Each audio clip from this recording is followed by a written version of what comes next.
ওনারা চাইলে মোহাম্মদপুর শান্তিতে থাকবে, ওনারা চাইলে মোহাম্মদপুর সুযোগ্য সভাপতি নোয়াখালী সুবর্ণচরে মোহাম্মদপুর যুব সংগঠনের উদ্যোগে ইফতার মাহফিল ও সংবর্ধনা অনুষ্ঠান অনুষ্ঠিত হয়েছে। সুবর্ণচর প্রতিনিধি রাশেদুল ইসলামের প্রতিবেদনে থাকছে বিস্তারিত। ১৪ মার্চ শুক্রবার বিকেলে ৮ নং মোহাম্মদপুর ইউনিয়নের চৌরাস্তা বাজারে সংগঠনের নিজ কার্যালয়ে এ আয়োজন করা হয়। অনুষ্ঠানে প্রধান অতিথি ও বিশেষ অতিথিরা সংগঠনের সামাজিক কর্মকাণ্ডের প্রশংসা করেন এবং ভবিষ্যতে যুব সমাজকে আরও উন্নয়নের পথে এগিয়ে নেওয়ার আহ্বান জানান।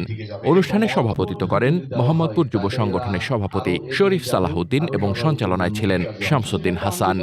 বক্তব্য রাখেন ফেনী গার্লস ক্যাডেট কলেজের সহকারী অধ্যাপক মিজান বিন মজিদ, সুবর্ণচর উপজেলা বিএনপি সহ সভাপতি খায়রুল আনম সেলিম, চর ক্লার্ক উচ্চ বিদ্যালয়ের অ্যাডহক কমিটির সভাপতি advocate Enam Hossain Manju, Mohammadpur union BNP সভাপতি নুরুল ইসলাম আজাদ, মোহাম্মদপুর ইউনিয়ন পরিষদের panel chairman Mizanur Rahman Zia, Mohammadpur union BNP সাধারণ সম্পাদক মহিবুল্লাহ বাবুল সহ অন্যান্য নেতৃবৃন্দ।